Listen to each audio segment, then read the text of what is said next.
And we're live. Seeing everyone join. Hi, everyone. Thank you so much for joining us. Just wanted to give it a second for everyone to join. If you want to say where you're joining us from in the chat box, feel free to do so. It's always nice to know.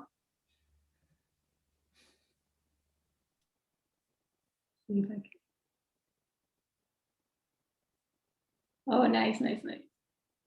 Berlin, London, nice. Brussels, LA, Wales. Wow, all over. Lisbon, amazing. Well, very, very nice. Well, thank you so much for joining us. My name is Maria, and I'm responsible for the cultural program at Second Home. For those of you who are not familiar with Second Home, it's a creative, community-focused workspace and cultural venue in London, Lisbon, and Los Angeles. Tonight, I'm really honored to be hosting the Academy Award-winning director Kevin Macdonald and Mohammad Tajsar, who is a senior staff attorney at the ACLU of Southern California, who we are partnering with for this event. Today, they'll be discussing the brilliant Kevin's most recent film, which is absolutely brilliant, and I'm excited to say you'll all be able to watch after these conversation. And if you do have any questions for them, please insert them in the Q&A section, and we'll do our best to address as many as we can at the end. And so without further ado, just because we want to jump straight into it, I'll hand over to them. And thank you, Kevin. Thank you, Mohammed. And thanks everyone for joining. Thank you. Thank you so much, Maria, and hello, welcome everyone.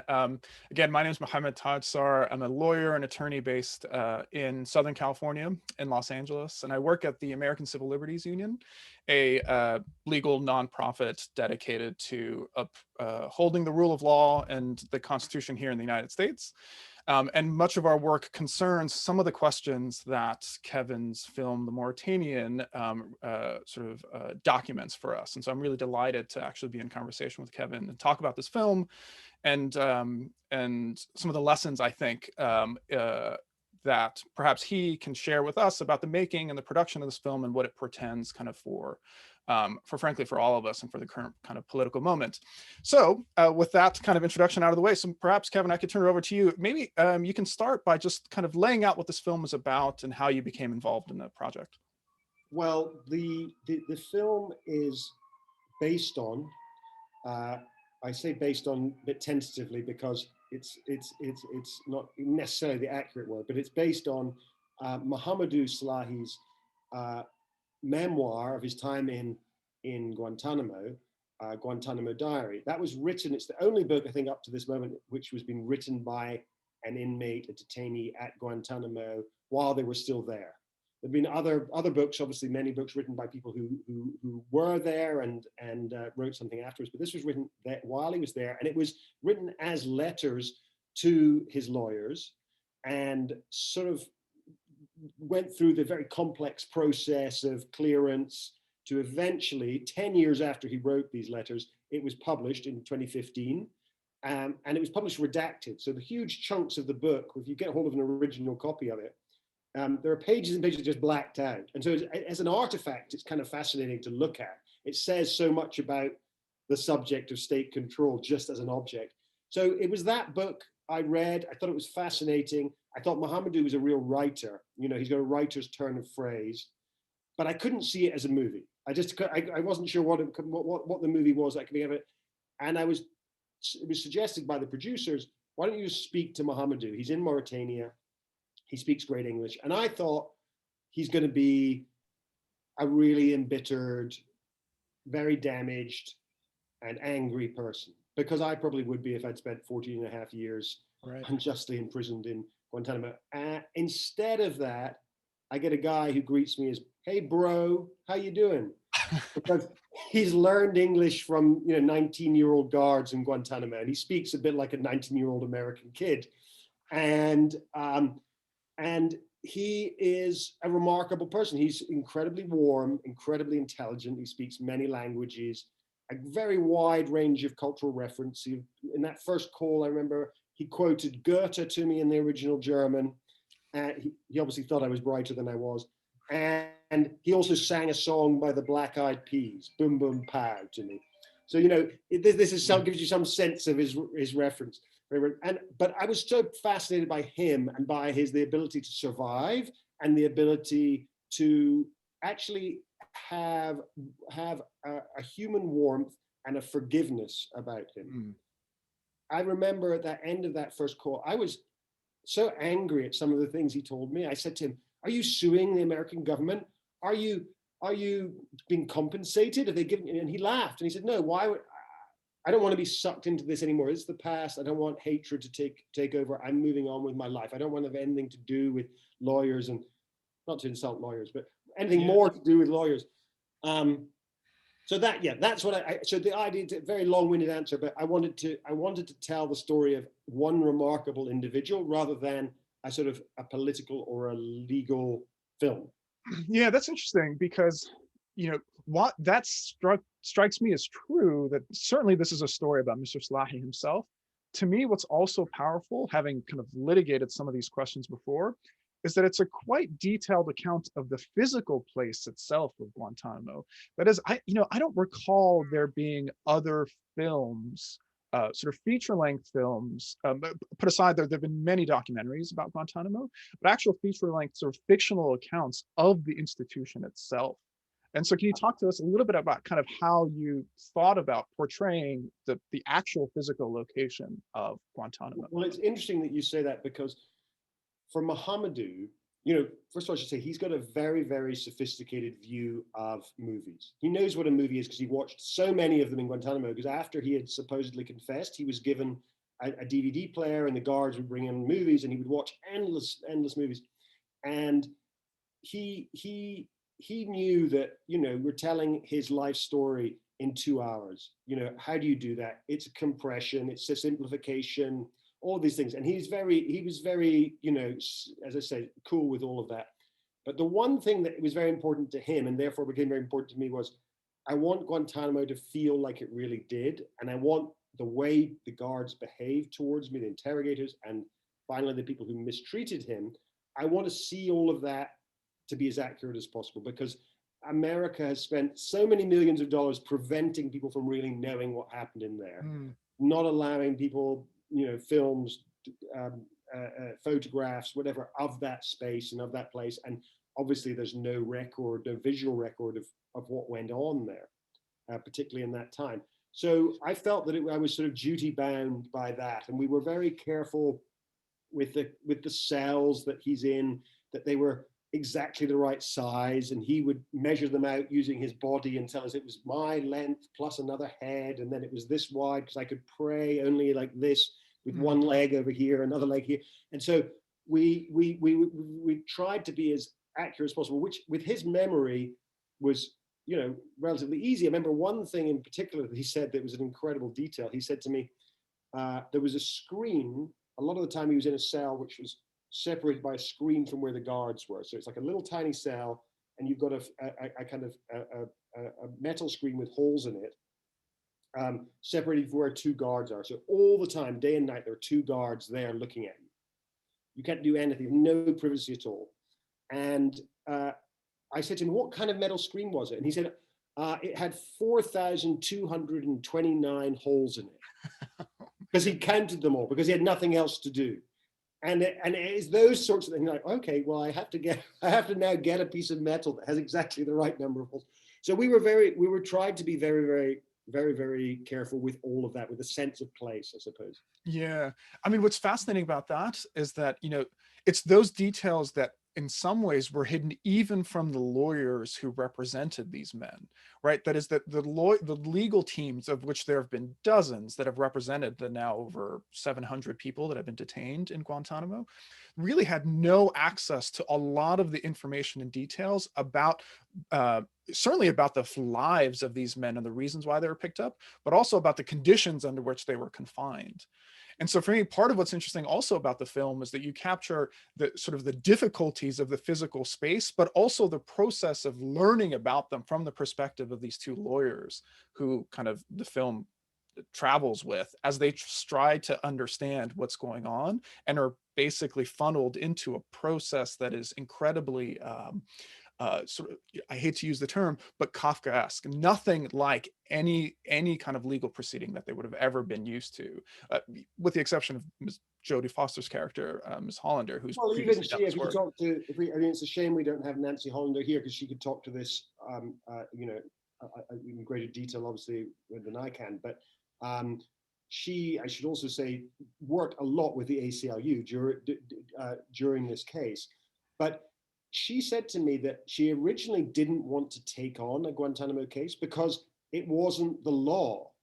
And she felt that it was somehow betraying the principles of American law by even taking on the case, because this wasn't law as any lawyer would recognize it. And as you say, it is Kafkaesque. And Mohamedou's story is one of surrealism, actually, absurdity. You know, we see in the movie signs that were up everywhere in the prison, which say, you know, $10,000 fine if you harm an iguana, because iguanas were covered by American law. They were protected species. And so the fact that the soldiers down there are not sort of laughing every time they get this, with the irony of this, that, you know, the iguanas are protected, but the prisoners are not protected by American law. And so there are so many absurdities like that. And I think you can see in Mohamedou's story a kind of a warped view of American popular culture as well. You know, he fell in love with American popular culture, not just with movies, but with music and whatever. And at the end of my movie, you'll see him singing a great Bob Dylan song, actually. But at the same time, it is in a very distorted and warped way. So, you know, when he was being mistreated at his worst, the guards wore masks. And in the movie, you'll see that the masks are kind of fairy tale kind of creatures, I suppose. But in reality, those masks were Star Wars characters. They wore the masks of Yoda, of C-3PO, of Luke Skywalker. There's a moment in the book where Mohamedou talks, and this is, again, you know, it's this absurdity, this surrealism. He writes that he's lying in his cell waiting for his interrogators to come in, and he can hear them outside arguing, and they're arguing about who gets to be Luke Skywalker today. And Yeah. and he, you know, he sees the humor in that, but there's also something so messed up about it. Yeah, so deeply bizarre. I mean, the whole, there is even to this day, a level of absurdity about the legal process that these men are, the remaining men who are there in Guantanamo are facing. I mean, just to give you a legal, technical kind of example of why this is the case, even the question of whether the commissions, the court system that has been developed to handle these men, even the question of whether they have jurisdiction over the crimes that a few of these men that are still there can be charged with, that is an unsettled question. And the courts have kicked that question off till the very end. They've said, look, go forth, try these guys, and we'll deal with the jurisdictional questions later. And that's exactly the opposite of how anybody would think about any legal system. That is, can the court even sit and consider the crime with which you, Mr. Macdonald, have been charged? The answer to that is we don't know. So it could be the case that the legal process can proceed for years and years and years and get to a resolution, and then at the end somebody says, well, wait a minute, this whole thing legally didn't count. So just to give you a kind of an example of it's the legal absurdity that these men have found themselves under. And I think, to me, that part of what's interesting about the film is it kind of reveals some of that absurdity, because the lengths to which the government went to prevent these lawyers, Mr. Slahi's lawyers, from getting information about his case, indeed even the prosecutor from getting information about the facts underlying Mr. Slahi's sort of detention, is extraordinary. And everyone who would see that would think that this is a travesty of justice. And yeah, curious kind of what you, so to my mind, this is in part a legal drama too. And so I'm curious. It is absolutely, and it felt to me, first of all, that an entire movie set in Guantanamo would be more than most people could bear. But also because you can't understand what Guantanamo is, I think, without understanding the legal perspective of it. And obviously, Mohamedou grasped hold when Nancy Hollander and Terry Duncan showed up, his two lawyers showed up there. He grasped hold of them as you know, his little window, his potential for freedom, and at least to have somebody to listen to, and somebody sympathetic to listen to his case. And you need to, I think, without that, without seeing what the prosecution and the defense are doing, I think you would feel really lost in what this process is. But also, there's a bigger part of it, which is this is a movie about, and it's the least sexy sounding theme you can think of, but it's about the rule of law, just plain and simple, and what that means. And trying to dramatize that obviously is a hard thing to do. But I think that's, you know, everybody in this film actually is a victim of Guantanamo in a way. The prosecution lawyer in a way, Right. Nancy Hollander for sure, but obviously most obviously Mohamedou himself. Right. Well, so what I'd like to do is talk a little bit about one of the, to me, perhaps the most extraordinary part of this film, which is how it treats the subject of torture. Right. So as everybody knows, many of the men detained, in fact, most were subjected to some form of torture by the U.S. government, whether at Guantanamo itself or in previous camps and facilities that paved the way for their eventual detention there. And this film sort of dramatizes torture, and we talked a little bit about it when you mentioned Mr. Slahi's desires, in terms of how the movie depicts torture. So what I'd like to do, actually, if you don't mind, Kevin, is I want to show you and the audience an excerpt from the diary that Mr. Slahi wrote. Can you see that? And here, this is in fact some of what, this is page 213, 214 of his diary, and you see the redactions here. And I want to sort of turn your attention specifically to this section, and I want to read it out to you. Here at the bottom, Mr. Slahi says, "I was in a worse situation than a slave. At least the slave is not shackled in chains and has some limited freedom, and doesn't have to listen every day to some interrogator's bullshit. I always compare myself with a slave. There are a lot of common things. Slaves were taken forcibly from Africa, and so was I. Slaves were sold a couple of times on their way to their final destination, and so was I. Slaves suddenly were assigned to somebody they didn't choose, and so was I." And I found that quite fascinating. And it got me thinking, going back to the torture scenes, of how torture has been depicted in films, actually. And I thought to myself of the English director Steve McQueen and his two films, Hunger and 12 Years a Slave, both of which do an incredibly, I think, powerful job of visualizing detention and torture and giving us really an unflinching look at kind of the realities there. And I'm curious kind of your process, what you thought about when thinking about how to actually represent torture on screen.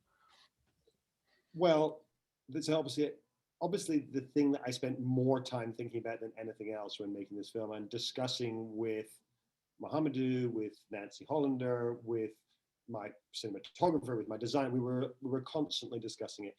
And on one level, I want this to be a movie which a wide audience see. It's constructed in a way and has movie stars in such a way that it presents itself as a mainstream film. And obviously, there's no point in speaking just to the converted, just to people who already know about this. You want this to be a movie which reaches a general audience and changes people's minds. But if you have really extreme torture in something, it's difficult for people. And not surprisingly, it's difficult for me. So that was the first question: how much can we show?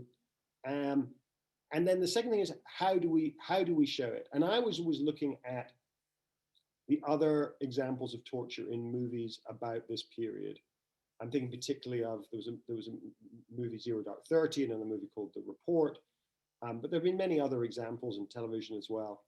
And the torture is always something that's seen from the point of view of the American, usually a CIA agent or whatever it is.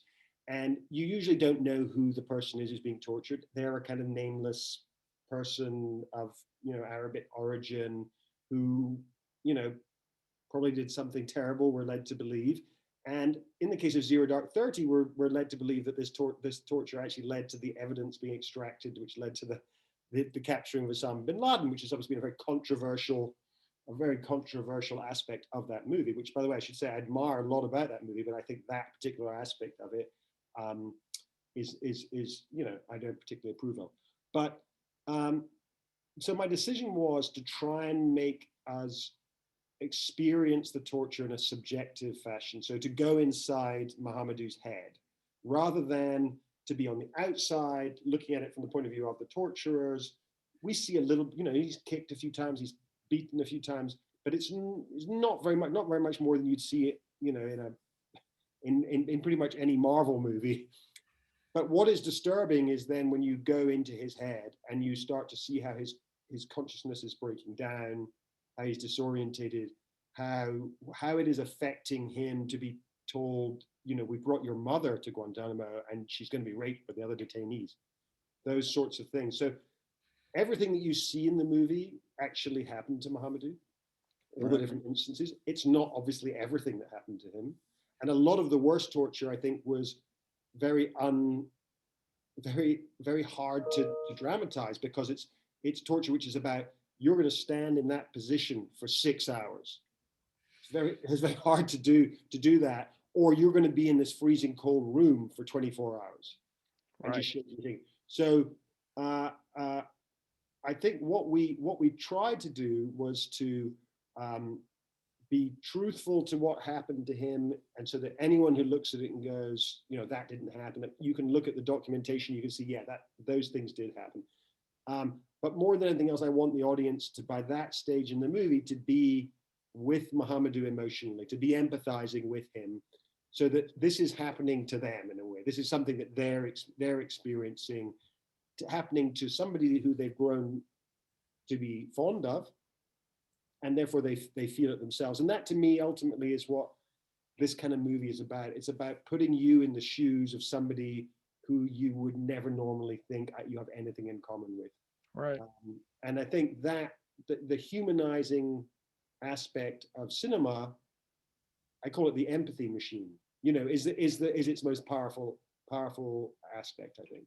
Well, certainly right. It seems to me, though, that it's a little bit more than that. That it's not merely about empathy for Mr. Slahi and for the men who've been kind of thrown in this cage, but it's also in some ways a kind of a political project. It has to be. That is to say that part of what, you know, where the political is personal, where personal is political. Obviously, well, certainly right. You can't escape from that, and it's a political statement to get an audience into the position where they feel for somebody who they've been told for so many years now, a Muslim man in Guantanamo, he's a bad guy, and we know how that goes. Right, and to explain in some ways to me how there could be a system developed around these men composed of what appear to be otherwise kind of rational, in some ways sympathetic men, you know, people that you know, the judges who were there, and the military officers who were shackling Mr. Slahi, to the prosecutors, to the folks in government, you know, composed of what we would otherwise think of as decent men, but part of what this extraordinary legal and sort of physical machine of brutality that had been kind of set up by the U.S. government in the aftermath. And to me, that is in some ways the political statement. That is to say, how do these, you know, men in uniform get to a place where they're doing what they did to Mr. Slahi, and did it without any kind of, in some ways, without ever having apologized to him for what they've done to this day. No, they still haven't apologized to him at all. But I think you're right, and I think that one of the interesting critiques that's been made about the movie, which I did not expect, but it plays to what you're saying, is that there are no bad guys. This is, where's the bad person, the villain who we can boo? Well, as we all know, life isn't really like that. And, you know, there is a conservative, Republican, Christian man who is the prosecuting lawyer, played by Benedict Cumberbatch, who maybe in a certain kind of movie, he would be the bad guy. But actually, what fascinated me was that here's a guy who had personal skin in the game. One of his best friends had died in 9/11. He was a co-pilot in a plane that flew into the Twin Tower, one of the Twin Towers. And he was, he had as much desire for vengeance and bloodlust as anybody in the aftermath of 9/11. And yet he slowly begins to realize that the truth is being kept from him. Actually, what are the conditions under which these so-called confessions have been made? What are the conditions under which the prisoners are being kept? And he stands up and says, this is wrong. We shouldn't be doing this. I'm not going to proceed with this case. And to do that is obviously incredibly courageous, I think. And I don't want to make this a movie where it's like, Republicans bad, Democrats good, Bush administration, it's not as simple as that. And I think you're right. It's the system. And the question is, how do people who are otherwise people of integrity and decency, how do they get into this situation where they're prosecuting a policy which is so repulsive?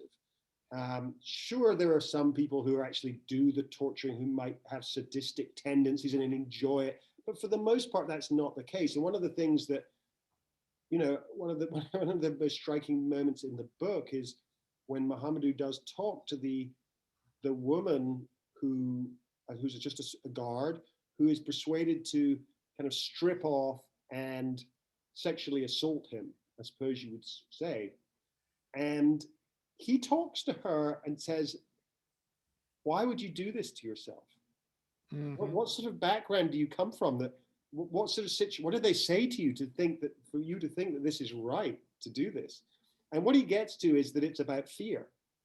It's about, these guards were all told to fear him. I don't even remember the stories that circulated at the time when the prisoners were flown over in those big C-17 planes.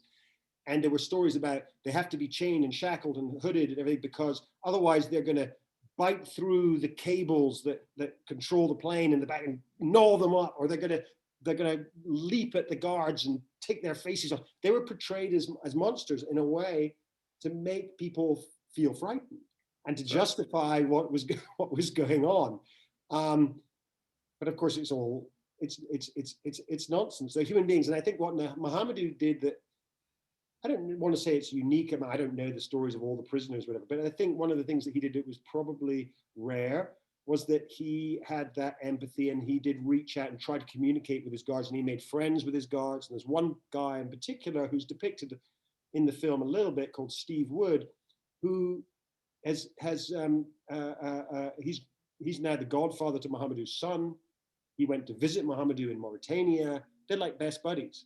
And that came out of being in Guantanamo. So it says a lot about who Mohamedou is, but it also says a lot about these guards aren't evil people. They're not bad people. They're just people who've been put in a position. Yeah, certainly. I mean, I think to me that it's interesting that the question of who the bad guy is here. I mean, it seems clear from the perspective of us, the kind of the lawyers and the activists and all these other folks who've been litigating these cases, kind of who the bad guys were. But I think it requires a certain level of nuance to be able to really articulate what went wrong, what was the failing here. And indeed, as you say, this was not just a Republican or Democratic issue. I mean, even President Obama, when he came into office, he signed the executive order, first day I'm going to close Guantanamo, and he wasn't able to get it done. And not just because he faced resistance, but because he himself didn't have, it seems to us, the sort of courage to do it. That is to say, lots of people during his presidency had been cleared for release, and his administration had refused to release them. Often people who are cleared for release back to their home country of Yemen, and the administration feared that these guys would go, return to the battlefield, as it were. And so they themselves weren't totally committed to the idea of closing. It becomes about political will and how much political capital you've got to expend on something. And if I remember correctly, at the time when Obama signed the executive order, we're going to close the place, and then there was how do we go about it? Well, we have to split the prisoners up around the world. Everyone has to take a few, and America needs to take some, but no American state would take them. Right. And so even Democratic governors and senators would say, no, we're not having them. So he was put in a very difficult position, and I think he probably could have forced it through, but at what cost politically? These things are complicated. I mean, you know, I'm no expert on it. Right. Certainly. I mean, certainly right that you have to take a political chance here, but it strikes me that to what extent did we or have we leveraged our own sort of commitments, principles, and ideals in the service of political expediency? And to me, that's the real trouble here. That is that there are people in this episode that is still going on today that have demonstrated real courage, and there are people who have not. And to me, one of the things that's interesting about the film is you can see, you know, people like Mr. Slahi himself who've demonstrated courage in this episode, courage to sort of persist and exist in these conditions and to tell this story and allow you to tell his story. And then there's certainly lots and lots of other people who have hidden behind, it seems to me, the sort of these political questions and kind of have washed their hands of their own responsibility for this episode. Well, that's a little bit of kind of how nobody. It's fair to say that nobody within the U.S. government, and it's the last card in my film, nobody in the U.S. government has ever apologized for what happened, and that in itself, you know, that's something that needs to that will be the beginning of the end when somebody does apologize. I think. Yeah, absolutely. Just a reminder to folks to use the Q&A function on the Zoom if you all have any questions for Kevin or for me. And so, you know, we'd like to get to as many questions as possible here. But let me perhaps, you know, there's one that we talked a little bit about how you came across Mohamedou's story.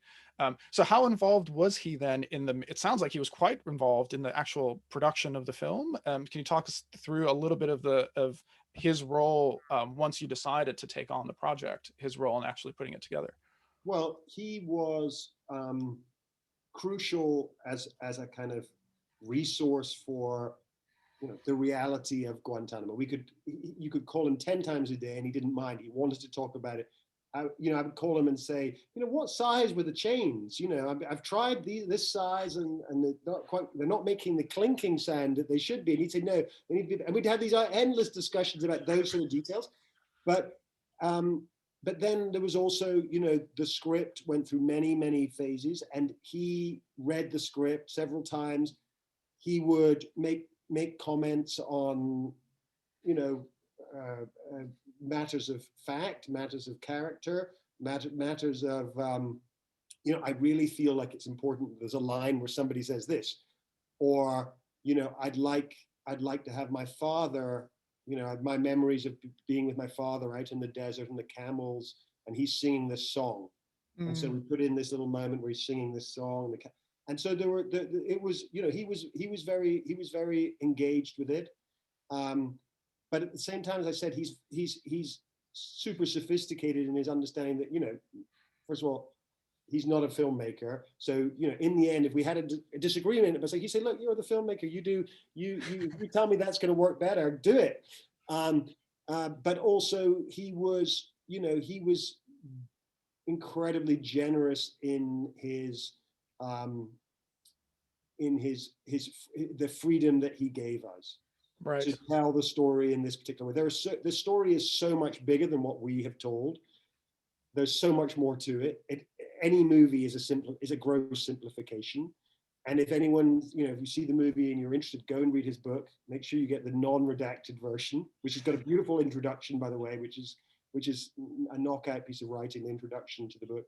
I think one of the things is, you know, Mohamedou is a great writer, but he wrote this book not exactly in the best circumstances, and he was never able to edit it. He was never able to go back, and so there are repetitions, there are things about. So I think, as a work of literature, it's not the book that he would have written. It's full of lovely observations and moments of, you know, beautiful writing. But I think when you read the introduction to the new edition, there's like 30 pages long. You see, oh, this man's got the soul of a writer, actually. Right. Really. Right. So one of the questions that have come in is a question about casting. You know, we haven't talked about that, but can you tell us a little bit about the casting and how true to life it was, and what sort of the questions you were asking when trying to figure out who could best represent these individuals? Yeah. Well, so first of all, to play Mohamedou, that's obviously the crucial decision. The whole movie stands or falls on that. And, you know, fortunately, I was friends with the one man in the world who I think really could have done this and who did it, Tahar Rahim, who's a well-known French actor of Algerian descent. And he and I did a totally different movie, a Roman epic, not really an epic, a small epic, about 10 years ago with Channing Tatum in it. And at that time, Tahar did not speak really any English, and all his lines were in ancient Gaelic, and he learned them phonetically. Impressive. Well, he's good with languages, as you can see. Anyway, so we knew each other, we remained friends, and I phoned him up after I spoke to Mohamedou on the first time, and I said, I've got this project, I want you to do it. And his initial response was, I've spent 10 years avoiding doing stereotypical Muslim terrorist roles. And I said, look, just read the script. And right. because we were friends, he sort of said, okay, I'll read the script. He phoned me back the next day. So I cried all the way through this. It's beautiful. It's not what I expected. I'm in. So he was the first person to be involved. And so that was great because he was able to, work with me on the dialogue to make it feel like it came out of his mouth, out of the mouth of someone for whom English is a second language. He also, by the way, he doesn't speak classical Arabic. Right. I could tell as an Arabic speaker, I could actually tell his Arabic is not. It's not quite right. Right. So he speaks Algerian, which is a very different. I mean, it's Arabic, but real different dialect. Right. And so he had to learn those lines. He had to do those lines. He had to learn to say. There's another kind of Arabic dialect, Hassani, which is the language they speak in southern Morocco and in Mauritania. He had to learn that. And of course, he speaks French. There's French in there. He speaks a bit of German, so he was able to do that. So there's a lot of skills, a lot of sort of learning stuff, even for him. But then the rest of the cast, Jodie Foster was my first choice because Jodie is in her best roles. I think she's always this person who's someone who's. Oh, I think we've lost you. We've lost you, Kevin. You're hiding out there. Sorry. There you go. You're back. So you're talking about Jodie Foster. I was saying, yes, I don't know what happened there. That was weird. So, Jodie has got this armored exterior, or in the character she plays, certainly this sort of brittle, armored, and yet you sense a broken person somewhere in there. And I think that was how I envisaged who Nancy is, because Nancy has this fairly subtle arc, which is, again, a simplification of Nancy Hollander's own journey. But if she did go from somebody who saw him as a case, a fascinating case, to seeing him as a friend. And they're now like mother and son. I mean, it's beautiful seeing them together. They both came to South Africa together. A really lovely relationship because they spent so much time together in that cell in Guantanamo. And so Jodie's, it was just perfect. I sent it to her thinking Jodie Foster does not really act anymore. She's not going to do this. And amazingly, she got in touch with me 3 days later. She said, I was so intrigued by the title, The Mauritanian. I thought, what the hell is a Mauritanian? And so that was what intrigued her. That's why we never changed the title, actually. A lot of people were saying, you've got to change the title. Nobody knows what Mauritanian is. But Jodie was like, no, that's the best thing. It's so intriguing. What is that? She has been fantastic for so many reasons, but particularly because she's totally lacking in vanity. And she did not want this to be a film about her or her character. She knew she is there to support the bigger story of the legal struggle and Mohamedou's personal struggle. So she would, always taking out her own line, saying, I don't need this scene with my backstory or my whatever, really focusing it down. So she was really, a prime creative force in the film. Shailene Woodley, who's just a lovely, lovely person, very politically engaged. She and Jodie make a lovely kind of double act. Shailene is so warm and heartfelt, and Jodie's kind of, tough.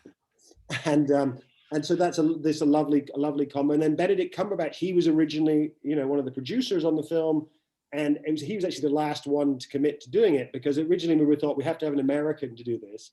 But the part became sort of better and better, and he read it and he was like, why would I let someone else do it? So he jumped on board. So yeah, I mean, it's a dream cast. They're a wonderful cast, and they were all so committed to it. Right. Maybe another question, perhaps a question for you, and then there's a question for me that I'd like to address, and that's funding. So this project, was there difficulty in getting the kind of support that you needed for putting this film together, given perhaps the sensitivities around the subject matter? Yes. Yeah,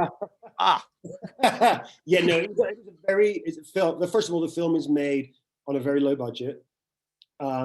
Everybody involved did it for pretty much scale. You know, they did it for minimum wage in film industry terms, and it was hard to get. I think we lost you again for a second, Kevin. You're breaking up a second. So let me come back to you, actually, Kevin, on that. There's a question here from Benicia, who asks, do you think there will be a possibility of compensation for those unlawfully imprisoned in Guantanamo? And that question, I could perhaps answer that question, and the answer to that is almost definitively not. Certainly not compensation from the Americans. And that there's a host of reasons for that, but it is exceedingly difficult to get monetary compensation for acts conducted in violation of the Constitution abroad. And we've seen this principle actually recently was reaffirmed by the United States Supreme Court in a case involving a cross-border shooting of a young Mexican by Customs and Border Protection officers in Texas, who killed this man and the boy.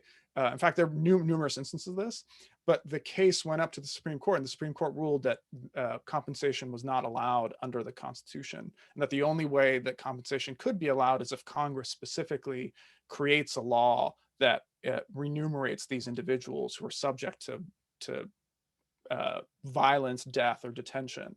And Congress, as we know, is not likely to do it. So the possibility of this kind of compensation, it seems to us, is quite minimal as a legal matter. And I think the question for all of us as a collective is whether we think that's just or fair. And I think the answer to that is almost undoubtedly that it is not. I see Kevin still has hopped off for connection issues. You know, and the last question here, Nalia's question, you know, I'm interested in Kevin's take when he rejoins us, but the question of what do you think the question is, what change do you think this film will have on the discourse around the closure of Guantanamo? You know, and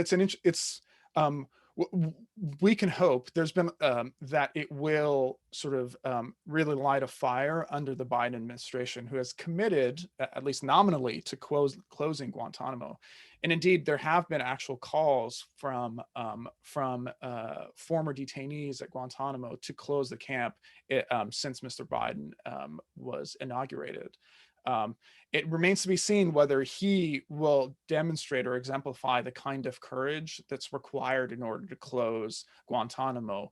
You know, part of what they have, there are some legal snafus that prevent that from happening. There are legal questions that make closure of Guantanamo currently slightly difficult, but they can definitely do it, and it remains to be seen whether they will find the courage and the political will to be able to make that happen. Kevin, sorry, you got disconnected again. You were talking about funding and how this project was one which everybody was paid at scale. And you're connecting at the moment. Want to make sure you're back on, Kevin. Yeah, Kevin, you were talking about the kind of the funding issues and how the film was kind of a low budget film where everybody was paid at scale. And then you kind of So hopefully you can hear me. I'm only on my cell phone now. The internet seems to have totally vanished, so I'm on my cell phone. So apologies. The movie was made. Financed from the BBC in the UK a little bit, and then the majority did come from two US sources, two US financiers. One is Topic, based in New York, which specializes in doing films about social issues, social justice issues. They were involved in Spotlight, that great film about journalism a few years ago. And then another company called 30 West out of LA, who were a purely commercial business, and who I think saw that, you know, this could have some commercial potential when nobody else did believe that it would. Yeah, and we're certainly delighted that they were able to take a chance on the film. Perhaps we might, I might ask one additional question, and then actually close it all. You know, and that's a question for you, Kevin. I started to answer this question, but I'm interested in your take on it, which is, you know, what impact do you hope this movie will have in terms of the campaign to shut down Guantanamo? Well, I think as filmmakers, you know, we're maybe a little naive if we think that our movies are going to really have a real world impact. I hope that in its widest sense, I hope that it changes people's minds about prisoners like Guantanamo and makes them think differently about the institution of Guantanamo. I would love it to be part of the conversation, which is already ongoing in the Biden administration, about closing Guantanamo, and maybe its timing is quite good in that sense. In that, I know that on last Friday, Biden announced that there's going to be a review, isn't there, into Guantanamo, with a view to closing it. So, you know, if we can change a few minds, we can, you know, be part of that bigger conversation. I would love that. But for me, it's about humanizing people who have not really been humanized enough. And if you could have Mohamedou here now, you know, I would love that, because you would be, he's a man you would connect to almost instantly, and warm to. Right. Well, listen, you know, I think to me, this is in some ways an important project, because it's about remembrance. And what I'd like to do is maybe issue at least some closing words from my perspective. I'll put on my activist hat, and then thank you all for joining. And that, you know, in kind of watching the film, it's hard not to think about the fact that there are 40 men currently in detention in Guantanamo, and most have been held in this labyrinth for about 19 years. And 28 of those men have never been charged, or they've been cleared for release, in fact. You know, of those 40, 7 have been charged with crimes within the kind of court system that's been developed. But those 7 have had a whole bunch of there are a whole lot of unanswered legal questions about their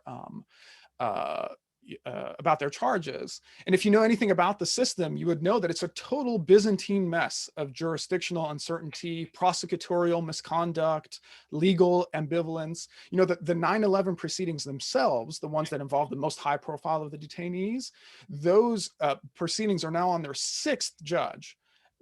Why? Because there have been numerous blatant conflicts of interest in which judges have applied to the government to get jobs as judges, using writing samples of the orders they wrote as judges in the proceedings themselves. Right? This has happened on numerous occasions, just to give you a sense of kind of how difficult and kind of complex the question is.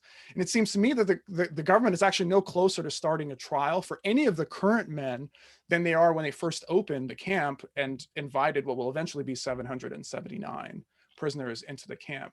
So then the question, I think, for us, all of us, is to ask, well, what's the point? What's the point of Guantanamo? You know, what's the purpose of this nightmare? And to me, the question, I think the answer to that question, from somebody who's kind of done this work before, the point is about memory and forgetting, right? To me, memory is a terrain of struggle, right? Empire requires the construction of forgetting to be able to disavow the consequences of its own power. And it assumes people will forget stories like Mr. Slahi's. It assumes that people will forget the consequences of the country's own misdeeds and malfeasance and incompetence.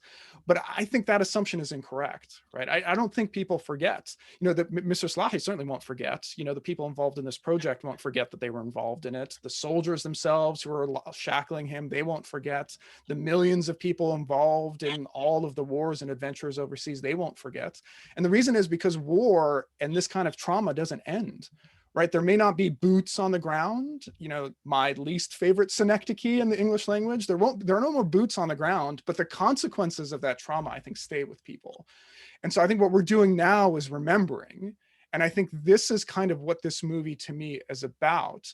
And it's what I'd like to, I think, say in closing is to everyone that we ought not to forget that part of what I think is useful about this film as a kind of as a text, as a political document, is that it's part of the process of remembering what happened here and bringing to light a story that most people would want to forget.